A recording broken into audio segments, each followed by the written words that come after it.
The rain tapped gently against the windows of Café Lumière as Eliza Martinez wiped down the last table of her shift. The evening crowd had finally thinned out, leaving behind coffee-stained cups and crumpled napkins with hastily scribbled notes. She hummed quietly to herself, a melody that had been playing in her head all day, demanding to be remembered. "That's pretty," said Mr. Chen, the elderly man who always sat by the window with his newspaper and black coffee. "Did I hear it on the radio?" Eliza shook her head, tucking a strand of dark hair behind her ear. "Just something I made up," she said, her voice barely audible above the clinking of dishes from the kitchen. Mr. Chen raised his eyebrows. "You made that up? Sounds like it belongs in a concert hall, not a bistro." She smiled politely as she had dozens of times before when customers commented on her humming.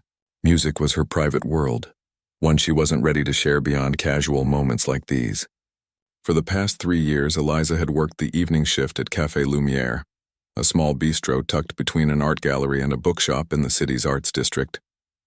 The owner, Rosa, had hired her despite her lack of experience, seeing something trustworthy in the quiet 26-year-old with calloused fingertips. Those calluses didn't come from waitressing. They were the proud marks of someone who spent hours playing piano, fingers, dancing across ivory keys in her tiny apartment where the walls were thin enough that her neighbors sometimes left thank you notes in the hallway. The bistro closed at 10, and by 10:30, Eliza was walking the 6 blocks to her apartment building, an old converted factory with high ceilings and poor heating. She climbed the 4 flights of stairs, her legs heavy after hours of rushing between tables, but her mind already at her piano, her apartment door stuck in humid weather, requiring a firm push with her shoulder. Inside, the space was small but carefully arranged. A love seat facing the window, bookshelves crammed with music theory texts and dog-eared novels, and dominating the main room, a weathered upright piano she'd found on the street 5 years ago. A man had been selling it for cheap because moving it up any stairs would cost more than the piano was worth. Eliza had scraped together the money and convinced 3 friends to help haul it up to her apartment, where it had become the heart of her home. She dropped her bag by the door, kicked off her shoes, and went straight to the piano without turning on the lights. The street lamp outside cast enough of a glow through her thin curtains for her to see the keys. Her fingers found their home position and she closed her eyes, letting the melody that had followed her all day pour out. For the next 2 hours, Eliza played. Sometimes she stopped to jot notes on staff paper, capturing the music before it could slip away.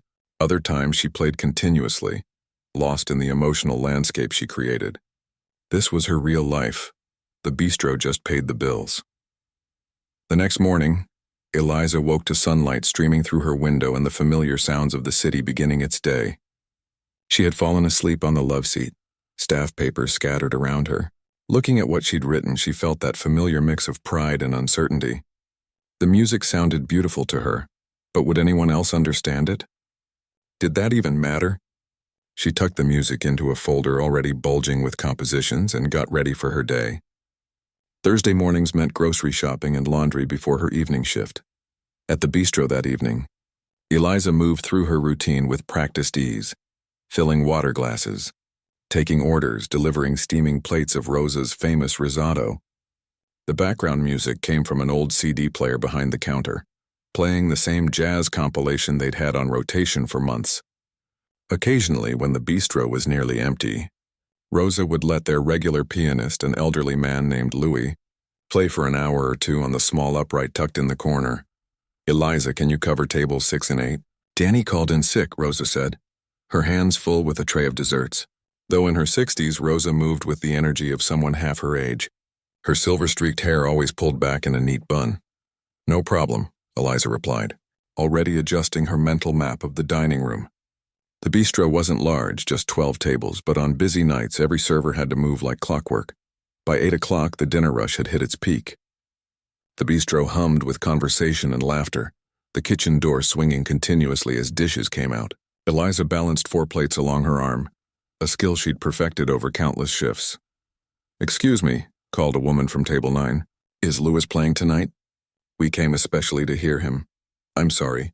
He only plays Tuesdays and Fridays now," Eliza explained, setting down the last plate at table 8.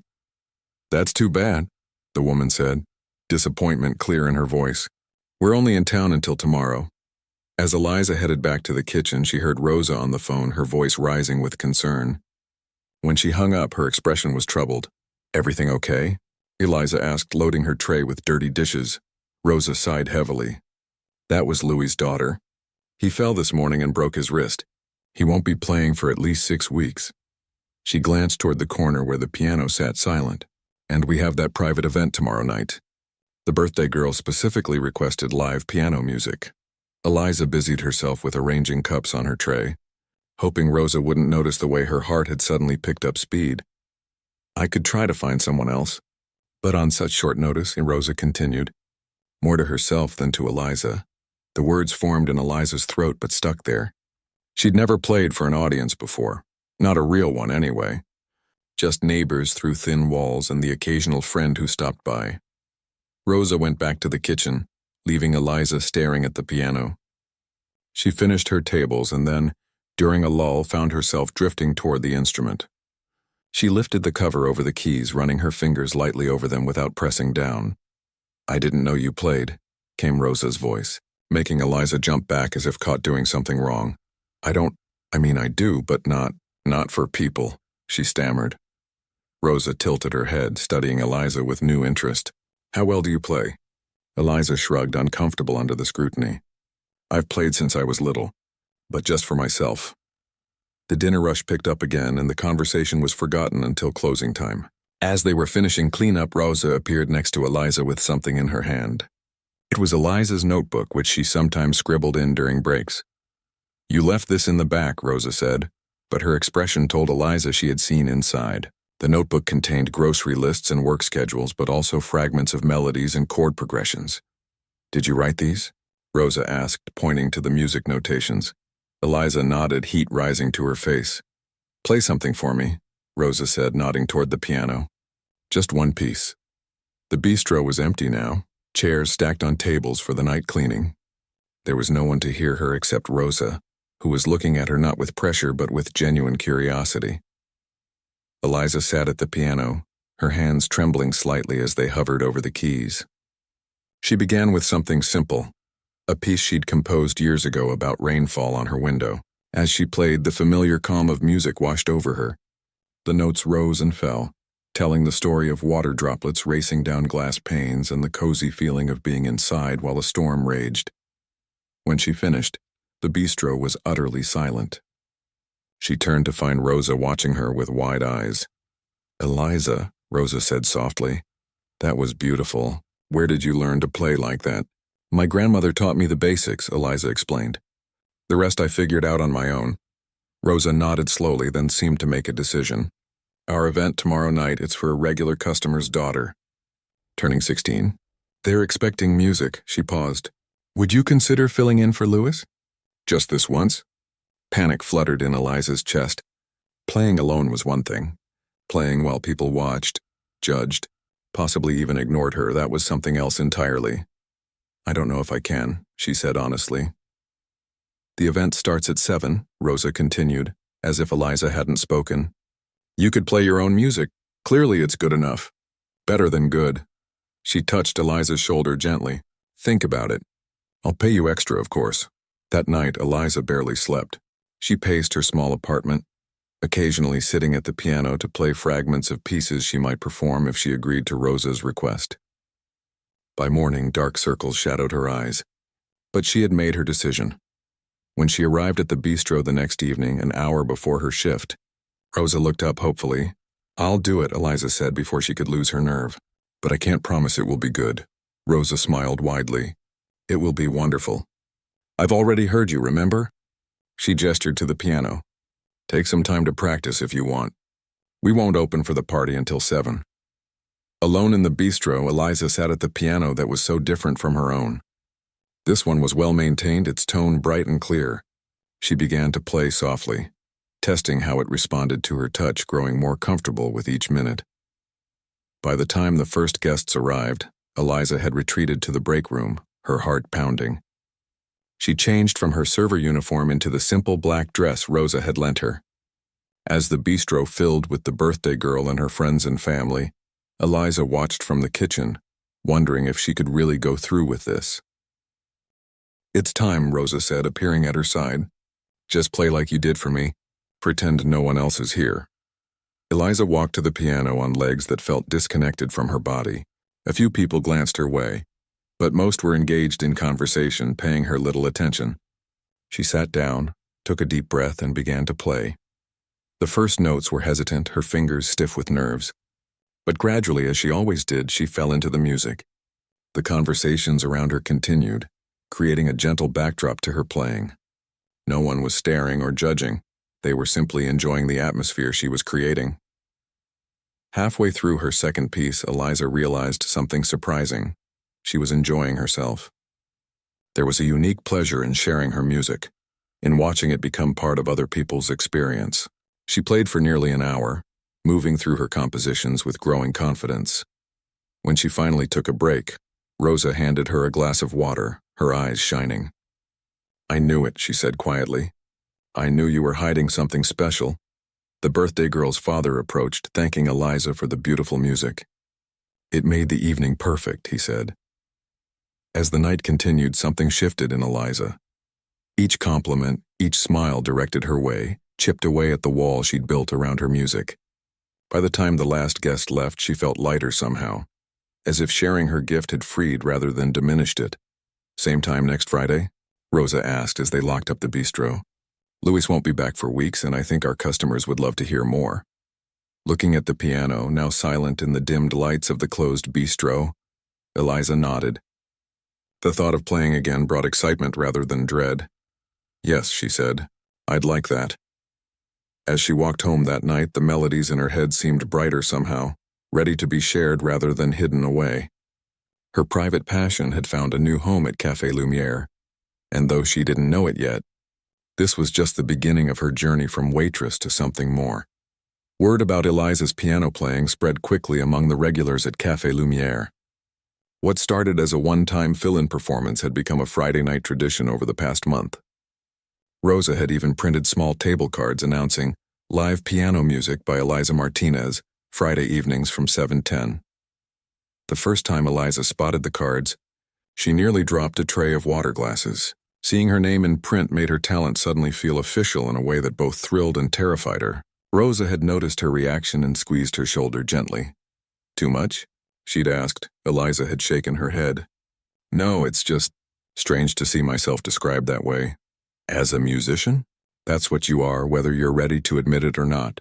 Now, on a particularly busy Friday evening, Eliza moved between tables with practiced efficiency, taking orders and delivering food for the first half of her shift, before changing into the simple black dress that had become her unofficial performance attire. The bistro hummed with energy, clinking glasses, laughter, the sizzle of pans from the kitchen. Every table was filled and a small line had formed at the door. As 7 o'clock approached, Eliza felt the familiar flutter of nervous excitement in her stomach. No matter how many times she performed now, that feeling never quite went away. But it had transformed from paralyzing fear into something more like anticipation. She slipped into the back room to change, ran her fingers through her dark hair, and took 3 deep breaths, a ritual she'd developed to calm her nerves. When she emerged and made her way to the piano, several regular customers smiled in recognition. Mr. Chen, at his usual window table, raised his coffee cup in a small salute. The piano waited for her, its lid already raised. Rosa had started having it professionally tuned once a month, a small expense that showed how much she valued these performances. Eliza sat down, adjusted the bench, and let her fingers rest lightly on the keys for a moment. Then she began to play. She started with gentle, flowing pieces that complemented the dining atmosphere, rather than demanded attention. This was another lesson she'd learned over the past weeks, how to be present without overwhelming the space. Later, as dinner service wound down and the mood shifted, she would play more complex compositions that invited deeper listening. 20 minutes into her performance, the front door of the bistro opened, bringing with it a gust of cool evening air. Eliza glanced up briefly, then returned her focus to the music. A tall man in a well-cut coat stood in the entrance, speaking with Rosa. He seemed to be alone, looking for a table, but the bistro was still packed. Rosa gestured apologetically around the full dining room. but then pointed to a small corner table that had just been vacated and not yet cleared. The man nodded gratefully and made his way there, removing his coat to reveal a dark blue sweater that looked casually expensive. Something about his demeanor suggested he wasn't a regular in this neighborhood. Eliza finished her current piece and transitioned into one of her newer compositions, something she'd written just last week. It was more experimental than her usual style, with unexpected chord progressions that somehow still resolved beautifully. She'd been unsure about playing it tonight, but seeing the full house had given her a boost of confidence. As she played, she noticed the new customer watching her with unusual intensity.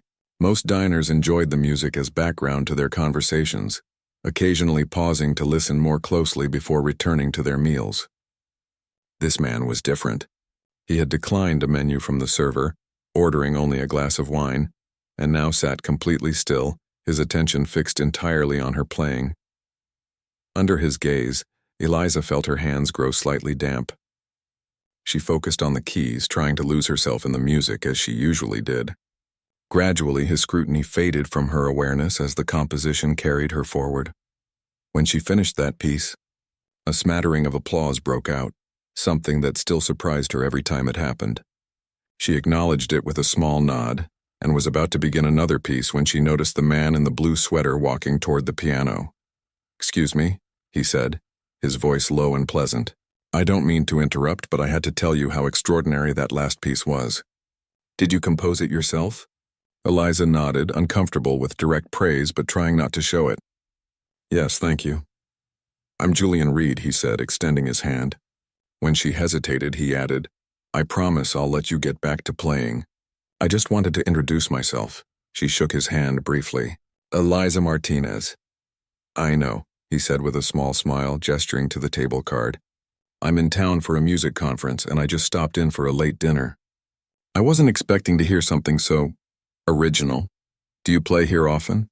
"Friday nights," she said, aware that several diners were watching this exchange with curiosity. Julian seemed to notice her discomfort. "I won't keep you. Would it be all right if I stayed until you finish? I'd love to hear more." "Of course," Eliza said, though the thought of him listening so intently made her nervous again. "The bistro's open to everyone." He smiled and returned to his table where a server had brought his wine. Eliza took another deep breath and began her next piece, trying to forget he was there.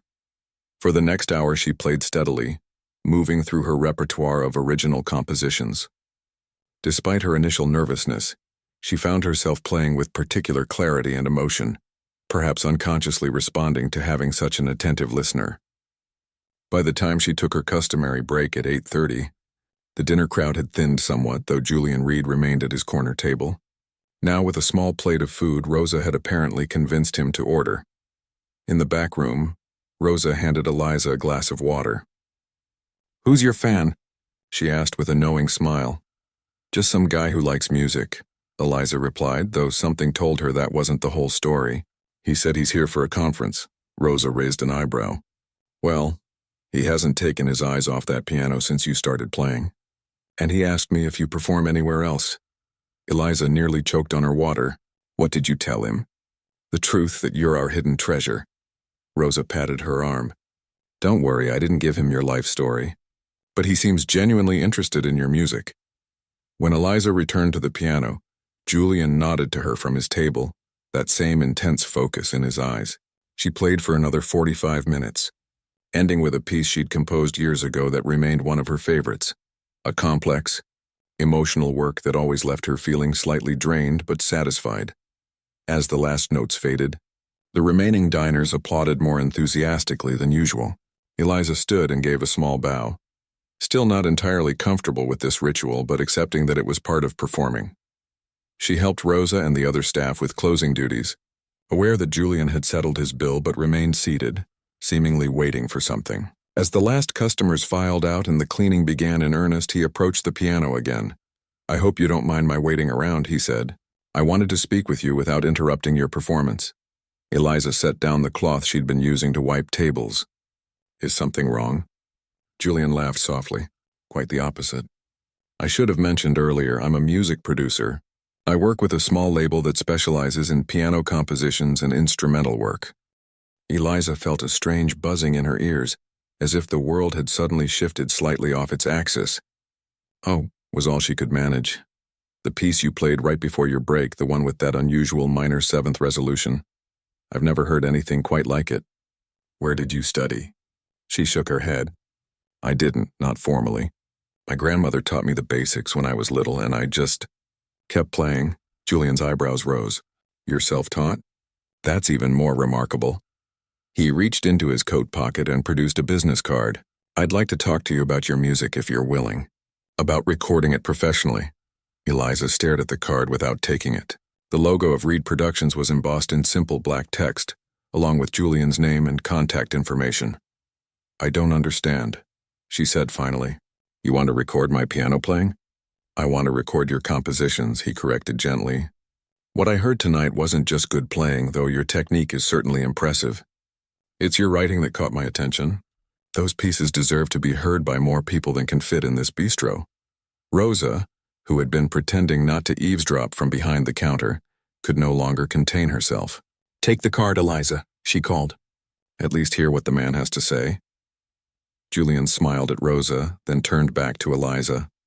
No pressure. Just a conversation about possibilities. Slowly, Eliza reached out and took the card, studying it as if it might contain some hidden message. "I've never thought about recording anything. My music is just something I do. The best art often starts that way," Julian said. "Look, I'm in town until Monday. Think about it, and if you're interested, give me a call. We could meet for coffee and discuss what a collaboration might look like." The word collaboration sent another jolt through Eliza. This was moving too fast, taking her private world and suddenly suggesting it belonged to everyone. Julian seemed to sense her hesitation. "I understand this is unexpected. Just know that what you're creating is special. In my line of work, I hear a lot of technically proficient musicians, but genuine originality is rare." After he left, Eliza stood motionless by the piano, the business card still in her hand. Rosa came over and peeked at it. "Reed Productions," she read aloud. "Is he legitimate?" Eliza shrugged helplessly. "I have no idea. I don't know anything about music producers or labels." "We can look him up," Rosa suggested, pulling out her phone. A few minutes of searching revealed that Julian Reed was indeed a respected producer who had worked with several acclaimed instrumental artists. His label was small but well regarded in music industry circles. "Seems like the real deal," Rosa said, showing Eliza an article featuring Julian at a music awards ceremony. "What are you going to do?" Eliza slipped the card into her pocket. "I don't know. This isn't what I expected when I agreed to fill in for Louis." "Life rarely gives us what we expect," Rosa replied with a gentle smile. "Sometimes it gives us something better." That night, Eliza couldn't sleep. She sat at her piano in the dark, playing softly so as not to disturb her neighbors at such a late hour. Julian's card lay on top of the piano, catching the faint glow from the streetlight outside. She thought about how playing at the bistro had already pushed her beyond her comfort zone. Each week, it became a little easier to share her music with strangers. But recording? Having people she would never meet listen to her most personal creations? The thought was terrifying. And yet, as dawn broke and light began to filter through her curtains, Eliza realized the idea had planted itself in her mind. Perhaps her music could exist beyond the walls of her apartment and the cozy confines of Café Lumière. Perhaps it could find its way into the wider world. She picked up Julian's card and ran her thumb across the embossed lettering. She would call him, not today but soon. First, she needed to play, to remind herself why the music mattered to her in the first place. Before she could share it with the world, she needed to be certain it was truly ready to be heard. 3 days had passed since Julian Reed handed Eliza his business card. For those 3 days, the card sat on her piano, sometimes catching her eye as she played, sometimes seeming to disappear into the background. She hadn't called him yet. Each time she picked up her phone, doubt crept in, and she set it down again. On Monday morning, Eliza sat at her kitchen table with a cup of coffee, Julian's card in front of her. Today was his last day in town. If she was going to call, it had to be now. The phone rang 4 times before he answered. "Julian Reed speaking." Eliza's mouth went dry. "This is Eliza Martinez. From the bistro." "Eliza, I'm glad you called." His voice warmed immediately. "I was hoping to hear from you before I left." I've been thinking about what you said, she began carefully. About recording my music, and I have questions. A lot of them, Julian chuckled. I'd be worried if you didn't. How about we meet for coffee in an hour? There's a place called the Morning Brew about 2 blocks from your bistro. Would that work? Eliza agreed, and 90 minutes later she was sitting across from Julian at a small corner table, a steaming latte between her hands. He looked different in daylight, less mysterious, more approachable in jeans and a casual button-down shirt. So, he said after they'd exchanged pleasantries, what questions can I answer for you? Eliza had prepared for this, mentally listing her concerns. What exactly would recording mean? Would I have to quit my job at the bistro, move somewhere else? And why my music specifically? There must be thousands of better pianists out there. Julian nodded thoughtfully. Good questions. Let me address them one by one. He took a sip of his coffee. First, recording doesn't have to be all-consuming. We could start with a simple EP, maybe 4 or 5 pieces. That might take a week of studio time, spread out however works for your schedule. He leaned forward slightly. As for quitting your job or moving, absolutely not, at least not right away. Many of our artists maintain their regular lives while building their music careers. Some prefer it that way. Eliza relaxed slightly. The idea of upending her entire life had been one of her biggest concerns. And regarding why your music, Julian continued, you're right that there are many technically proficient pianists in the world. But what caught my attention wasn't just your playing, it was your compositions. They have a quality that's hard to define but impossible to teach, an authenticity. He pulled out his phone and showed her the website for Reed Productions. Our label specializes in music that falls somewhere between classical and contemporary. Your work would fit beautifully alongside our other artists. For the next hour, they discussed the practical aspects of recording, contracts, royalties, artistic control. Julian was patient with her questions, never making her feel naive for not understanding the business side of music. The most important thing, he emphasized, is that your music remains yours. We're not looking to change your sound or commercialize it. We simply want to capture it faithfully and help it find the right audience. By the time they finished their second round of coffee, Eliza felt both overwhelmed and cautiously excited. Julian hadn't pressured her for an immediate decision, instead inviting her to think about it and call him in a week. And if you're interested, he added as they prepared to leave, I'd like to invite you to attend a recording session with one of our artists who's in town next month. It might help you visualize what the process would be like. Walking home, Eliza felt lighter somehow, as if sharing the weight of this decision had made it more manageable. She had the weekend off from the bistro, rare for her, and decided to use the time to really think about what she wanted. Back in her apartment, she sat at her piano and played for hours, losing herself in the music as she always had. But now she found herself wondering, what would it be like for others to hear these pieces, not just in the intimate setting of the bistro, but wherever they might be, in their homes, cars, while walking with headphones? The idea was both exhilarating and terrifying. When she arrived for her Monday evening shift at Café Lumière, Rosa immediately sensed something had changed. You called him, didn't you? She asked as Eliza tied on her apron. Eliza nodded. We had coffee yesterday, and he seems legitimate. His offer seems legitimate. She busied herself arranging menus. He wants me to think about it for a week, and he invited me to watch a recording session next month. Rosa squeezed her shoulder. This is exciting, Eliza. A real music producer wants to record your compositions. It's also scary, Eliza admitted. My music has always been just for me. Even playing here was a big step. A step that you've handled beautifully, Rosa pointed out. Every Friday night, this place is packed with people who come specifically to hear you play. That should tell you something. As the evening progressed, Eliza found herself studying the bistro's customers more carefully than usual. The elderly couple who always held hands across the table. The group of art students who shared desserts and talked passionately about their projects. Mr. Chen with his newspaper and coffee. These people had become the first audience for her music, and their appreciation had gradually helped her see her compositions through new eyes. By Friday, Eliza had made her decision. After her evening performance, which felt especially meaningful now, she called Julian from the bistro's back room. I want to try, she told him. I can't promise anything beyond that, but I'd like to see what recording is like. That's all I'm asking for, Julian replied. the smile evident in his voice. "We'll start slowly on your terms." The next month passed in a blur of anticipation.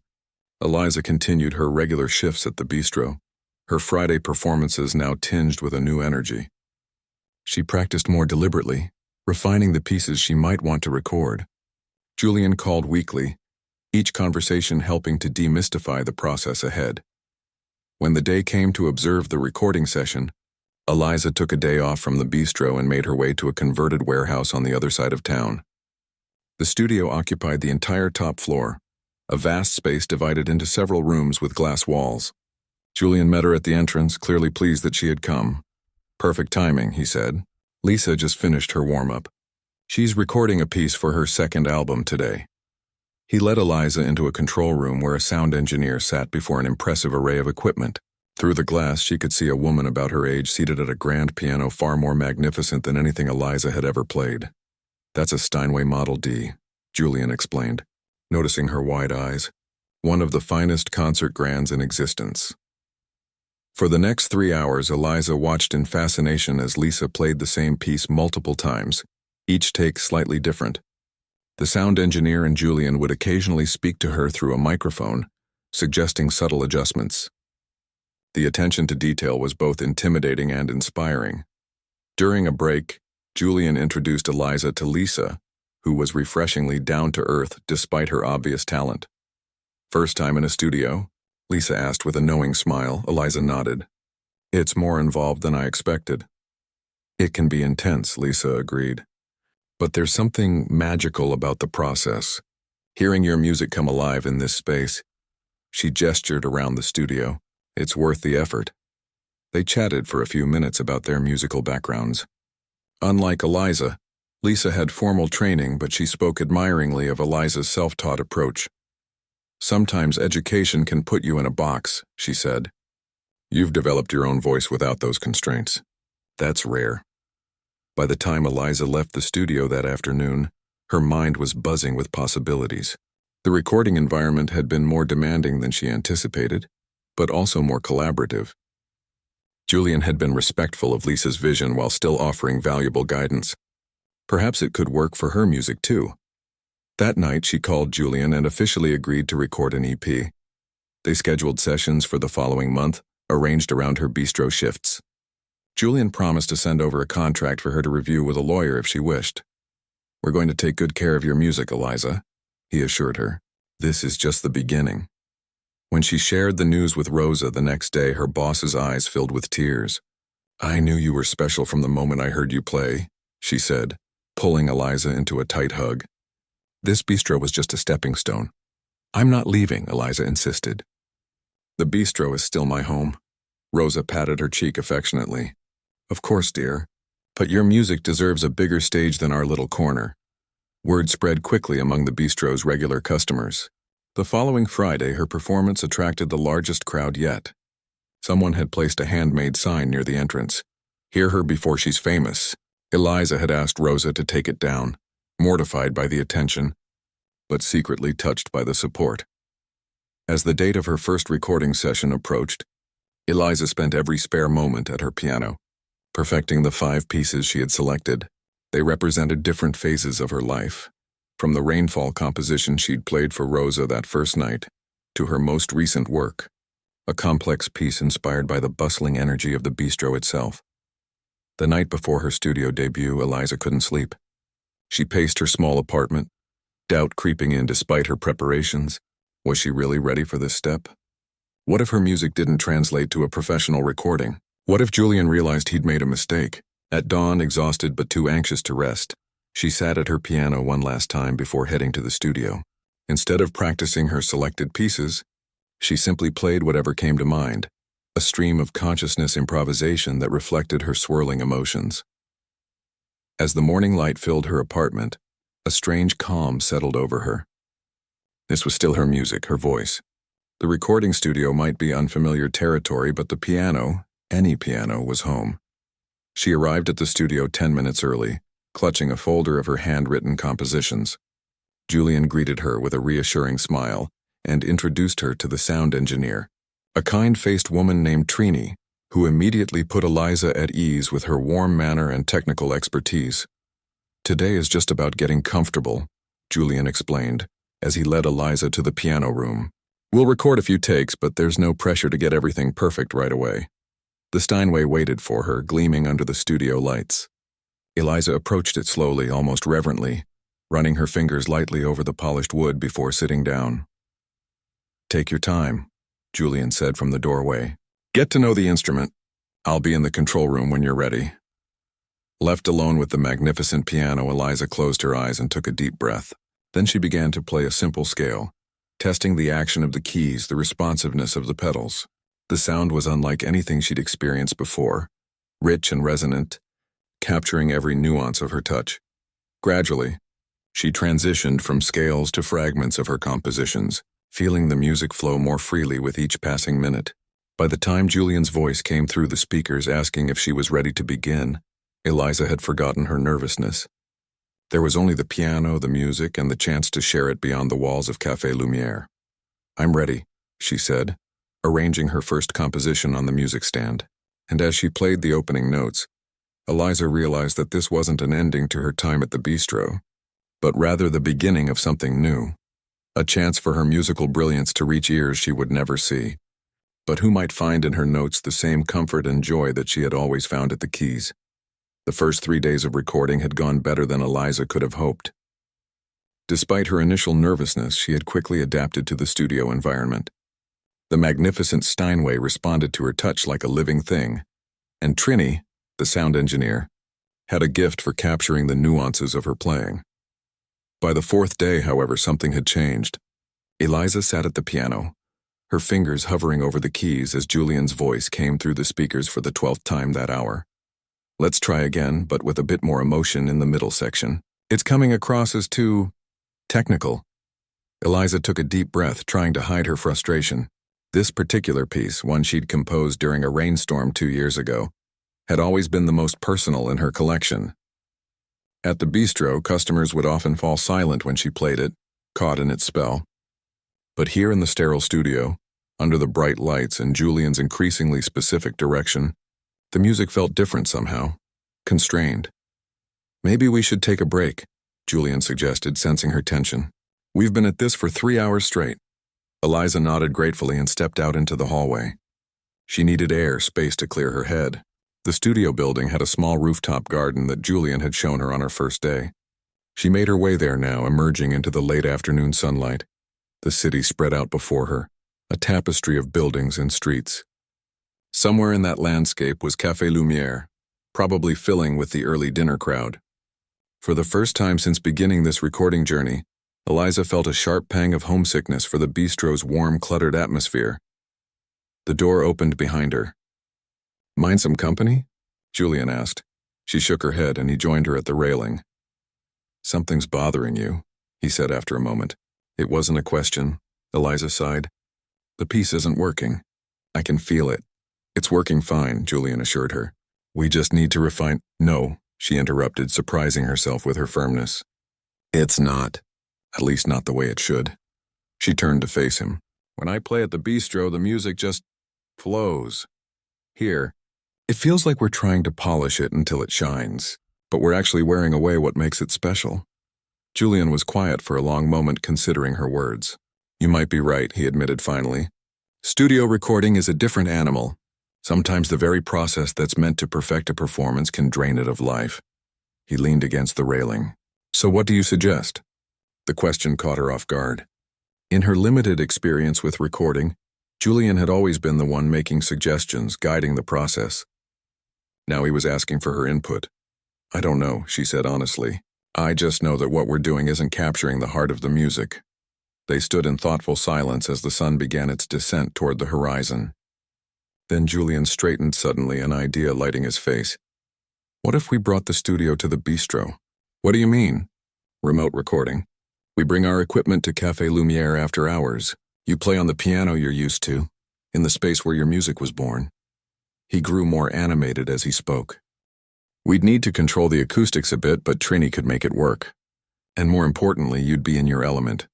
The idea sent a spark of excitement through Eliza. "Could we really do that?" It's unconventional, but that's kind of our specialty at Reed Productions. He smiled. Let me talk to Trini and call Rosa to see if she'd allow it. If everyone's on board, we could try it tomorrow night. Rosa was more than on board. She was thrilled. You want to record in my bistro, of course. I'll even provide food for your crew. The next evening after closing, Café Lumière transformed into an impromptu recording studio. Trini and her assistant arrived with equipment in tow, setting up microphones around the bistro's upright piano. They hung special fabric panels from the ceiling to control the room's acoustics, while preserving its essential character. Eliza watched the preparations with growing anticipation. Even the bistro felt different after hours. Dimmer, more intimate, the chairs stacked on tables and the kitchen silent. Rosa had stayed, of course, and now sat at the counter with a glass of wine, observing the activity with proud eyes. Ready when you are, Trini called finally, settling behind her portable console. Eliza took her familiar seat at the piano, adjusting the bench out of habit, though it was already perfectly positioned. This was her space, her instrument. The keys had a slight resistance she knew intimately, the middle C sticking just a bit if pressed too gently. The imperfection she'd come to love. Let's start with the rain piece, Julian suggested from where he stood near Trini. Just play it like you would on a Friday night. Eliza closed her eyes, letting her fingers find their home position. She thought of rainy evenings spent at this very piano, the sound of water against the bistro's windows, the hush of customers listening as the storm raged outside, and then she began to play. The music flowed from her without effort, each note falling exactly where it should. She didn't think about technique or perfection. She simply played from the heart, as she always had in this space. When the final chord faded, she opened her eyes to find Julian staring at her with a mix of wonder and satisfaction. That, he said softly, was it. They recorded 3 more pieces that night, stopping only when Eliza's fingers began to tire. Each performance captured something that had eluded them in the studio, an authenticity, a connection to the music's origins. Even Trini, who had heard countless musicians in her career, seemed moved. We might need to do some minor editing, she told Eliza, but these recordings have soul. That's not something you can engineer in post-production. Over the next week, they settled into a new routine. Days were spent at the studio for technical aspects and refinements, while evenings were devoted to recording at the bistro. Julian had worried about ambient noise from the old building, but Trini declared these imperfections part of the music's character. Listen, she said one night, playing back a section where the faint creak of the bistro's wooden floor could be heard during a quiet passage. That's not a flaw, it's atmosphere. It tells the listener where this music comes from. As the recording process neared completion, Eliza found herself thinking more about what would happen when the EP was released. Julian had explained the basics of digital distribution, streaming platforms, and the small but dedicated audience for contemporary piano music. It all seemed both exciting and strangely distant, like a story happening to someone else. Will I need to tour? She asked Julian during one of their now regular coffee meetings. Play concerts in other cities? Eventually, perhaps, if the EP finds its audience. But that would be your choice, not a requirement. He stirred his coffee thoughtfully.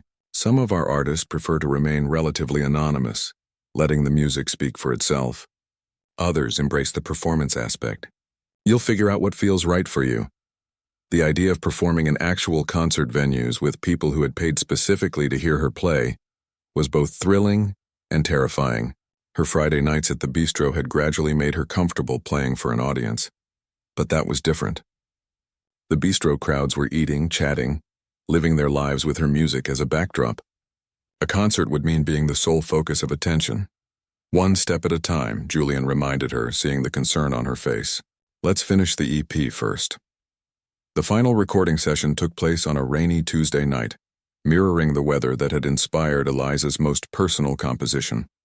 Rosa had closed the bistro early, and a few of the regular staff had stayed to witness the conclusion of this chapter in Eliza's journey, as Eliza played the last piece, a new composition she had written. Specifically to complete the EP, she felt a sense of completion wash over her. Whatever happened next, she had created something authentic, something true to herself and her unique relationship with music. The small gathering erupted in applause when she finished.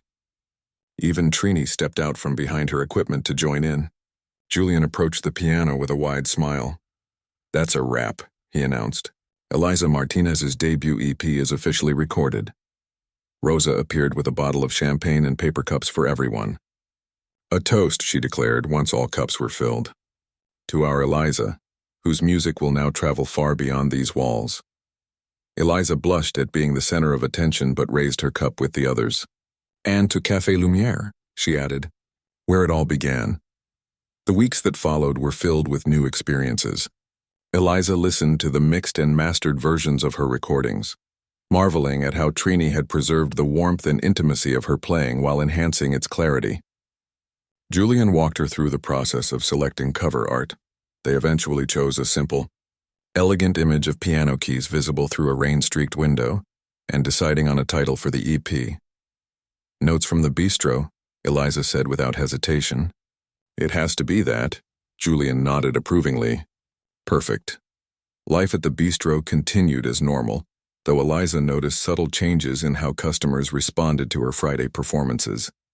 Word had spread about her upcoming release, and she sometimes caught people recording snippets of her playing on their phones, something that would have mortified her just months earlier but now felt like a natural extension of this new chapter. Rosa had a large poster made announcing the EP's release date, which she proudly displayed near the Bistro's entrance. "My customers should know they've been enjoying the talents of a soon-to-be famous musician," she insisted, when Eliza protested the attention. The night before the EP's release, Eliza couldn't sleep. She paced her apartment, alternating between excitement and anxiety. Tomorrow her music would exist in the world independent of her, available for anyone to hear, judge, enjoy, or dismiss. The thought was overwhelming. At dawn she sat at her piano, the same upright that had been her companion for years, and played each of the EP's pieces one after another. They were still hers, still the expression of her innermost thoughts and feelings. Sharing them wouldn't diminish that connection. It would expand it. Her phone buzzed with a text from Julian. "It's live. Congratulations, Eliza." With trembling fingers, she opened the music app on her phone and searched her own name. There it was. Notes from the Bistro by Eliza Martinez. 5 tracks, 27 minutes of music. Her music. She pressed play on the first track and set the phone down. The opening notes filled her apartment, familiar yet somehow new, heard through different ears now that she knew others would be listening too. The quality of the recording was impeccable, but more importantly, the heart of her composition remained intact. She could hear the Bistro in every note, feel the specific weight of its piano keys in each chord. As the sun rose fully over the city, Eliza Martinez sat in peaceful stillness, listening to her music begin its journey into the world while knowing that part of it would always remain in the small bistro where a waitress had first shared her hidden brilliance. 3 months had passed since the release of Notes from the Bistro, and Eliza's life had transformed in ways she never could have imagined. The EP had started small, featured on a few piano music playlists, mentioned in a couple of online publications that covered independent artists. But then something unexpected happened. A popular film director had been working late one night when Eliza's music came up on his streaming service. Captivated, he'd immediately contacted Julian about using her Rain composition in his upcoming film. Within weeks, licensing agreements were signed, and Eliza found herself with both unexpected income and exposure that money couldn't buy. "Your monthly streaming numbers have tripled," Julian told her during their weekly phone call, "and we're getting inquiries about live performances." Eliza sat at her kitchen table, coffee growing cold as she tried to process this information. Outside her window, the city continued its usual rhythm, unaware that her quiet life was shifting beneath her feet. "What kind of live performances?" she asked cautiously. "Small venues mostly, art centers, intimate theaters, places where people really listen." Julian's voice was measured, careful not to push. He had learned that Eliza needed time to consider each new step. "No pressure. Just letting you know the opportunities are there if you want them." After they hung up, Eliza walked to her afternoon shift at Café Lumière. She still worked at the Bistro 4 days a week, though Rosa had insisted on making her Friday performances official, with proper payment beyond her waitressing wages. "You're our artist in residence now," Rosa had declared, brooking no argument. The bistro had become something of a pilgrimage site for fans of Eliza's music. People would come for dinner specifically on Fridays, hoping to hear her play the pieces they'd discovered on her EP, along with new compositions she was constantly developing. Some would shyly approach afterward, asking for autographs on napkins or menus, which still made Eliza blush. "There she is," Rosa called as Eliza entered. "Our celebrity." Eliza rolled her eyes but couldn't help smiling. Rosa's pride in her success was touching, if occasionally embarrassing. "Just here to work, Rosa, like always." The afternoon passed in the familiar routine of taking orders, delivering food, and chatting with regular customers. Around 4 o'clock during a lull, Rosa joined Eliza at the counter where she was folding napkins. "You've been quiet today," Rosa observed. "Everything okay with the music business?" Eliza sighed. "Julian says people want me to perform. At actual venues. That's wonderful." Rosa's face fell slightly when she saw Eliza's expression. "Isn't it?" "I guess so. It's just—" Eliza struggled to articulate her feelings. "Playing here is different. People know me here. They're not just coming for the music, they're coming for dinner, for conversation. The music is part of their experience, not the whole thing." Rosa nodded thoughtfully. "You're afraid of being the center of attention." "Exactly. What if I freeze up? What if people pay money specifically to hear me, and then I disappoint them? First of all, you won't freeze. And second," Rosa took Eliza's hands in hers, "you could never disappoint anyone who truly hears your music. But if you're not ready, don't do it. There's no rush." That night, Eliza played at her home piano for hours, working through her feelings in the way that had always made the most sense to her, through music. By midnight, she had composed a new piece that captured her conflicted emotions: excitement and fear, gratitude and uncertainty. The next morning, she called Julian. "I want to try one live performance," she said without preamble. "Something small, just to see how it feels." 2 weeks later, Eliza found herself in the green room of a small arts center across town. The venue held just over 100 people, and according to the nervous-looking event coordinator, every seat was filled. Julian sat beside her, projecting calm. "Remember, these people are already fans of your music. They're here to support you, not judge you." Eliza nodded, though her hands trembled slightly as she smoothed down the simple black dress she'd chosen, the same one she'd worn for her first performance at the bistro, now feeling like a talisman of sorts. Rosa had insisted on closing the bistro so that she and several regular customers could attend. They were sitting in the front row, a familiar island in a sea of strangers. "5 minutes, Ms. Martinez," the coordinator said, poking her head into the room. When she left, Eliza turned to Julian. "What if I can't do this? What if I walk out there and can't play a single note?" "Then you'll get up and try again," he said simply. "But that won't happen. You know why?" He waited until she met his eyes. "Because once you sit at that piano, it will just be you and the music. Same as it's always been." The walk to the stage felt impossibly long. The lights were brighter than Eliza had expected, making it difficult to see the audience clearly, which was both a relief and strangely disorienting. The grand piano waited center stage, its lid raised to project the sound. Eliza took a seat at the bench, adjusting it slightly, then placed her hands in her lap. The audience fell silent, expectant. For a terrifying moment, her mind went blank. Then she spotted Rosa in the front row, giving her an encouraging nod, and something settled inside her. She placed her hands on the keys and began to play. The first piece was from her EP, the rain composition that had started everything. As the familiar notes filled the hall, Eliza's nervousness began to fade. Julian had been right. Once the music started, everything else receded.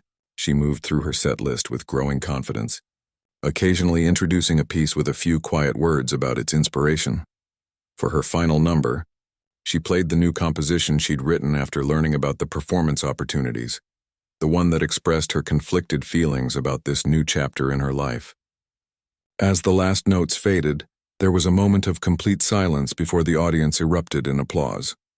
Eliza stood and gave a small bow, overwhelmed by the response. She had done it. She had played her music, her deeply personal expressions, for a room full of strangers, and they had understood. Backstage afterward, Rosa enveloped her in a fierce hug. "I knew you could do it," she whispered. "I've always known." Julian gave her space to bask in the moment, approaching only when the initial excitement had calmed. "So," he said with a careful smile, "how did it feel?" Eliza considered the question.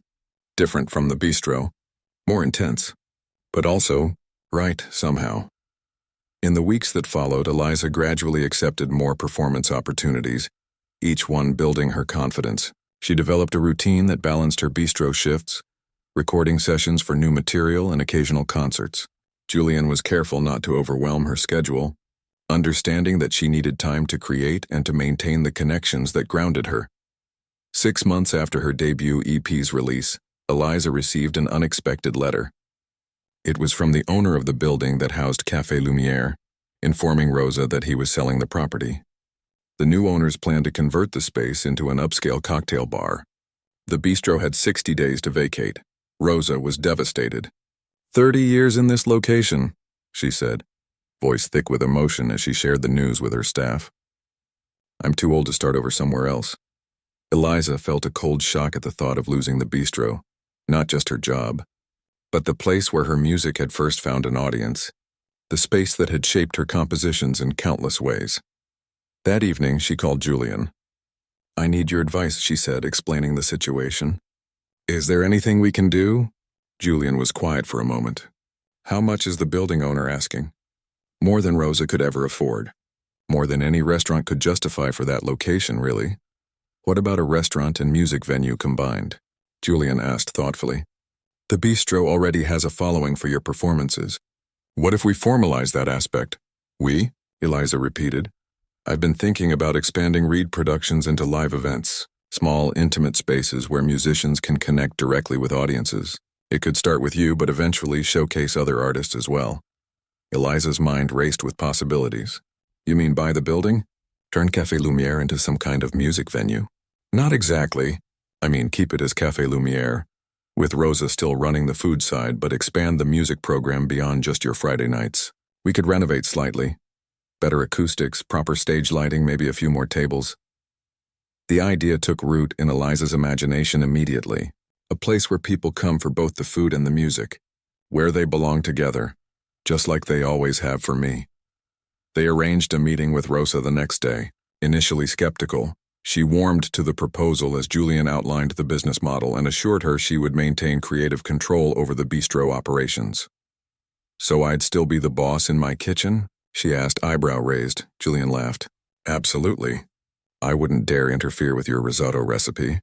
By the end of the meeting, the outlines of a partnership had formed. Julian would handle the purchase of the building and the music programming, while Rosa would continue to run the bistro with her usual flair. Eliza would serve as a bridge between the two worlds, curating performances and continuing her own Friday night tradition. 3 months of intensive renovations followed. The bistro closed temporarily, its interior transformed while still maintaining the warm, inviting atmosphere that had made it special. The piano corner became a proper small stage. The lighting was enhanced, the sound system upgraded, but the heart of Café Lumière, Rosa's cooking, the cozy tables, the neighborhood feel, remained intact. On reopening night, a line stretched down the block. Regular customers mingled with music lovers drawn by Eliza's growing reputation. Rosa moved through the crowd in a new chef's coat, accepting compliments on the expanded menu. Julian stood near the back, observing with quiet satisfaction as his vision came to life. And Eliza, dressed not in her waitress uniform or even her performance black, but in a deep blue dress that reflected her evolving sense of self, prepared to christen the new space with music, as she took her place at the grand piano that now permanently occupied the stage, a significant upgrade from the bistro's old upright. She looked out at the familiar faces mixed with new ones. Mr. Chen still had his window seat. Trini from the studio had come with her family. Even Louis, the elderly pianist whose injury had first put Eliza at the piano, sat near the front, his wrist long healed. Welcome to the new Café Lumière, Eliza said softly into the microphone. This place has always been special to me. It's where I first shared my music, where I learned that what I created might matter to others too. She smiled at Rosa, who wiped away a tear. Tonight we're starting a new chapter, but keeping the heart of what made this bistro home for so many of us.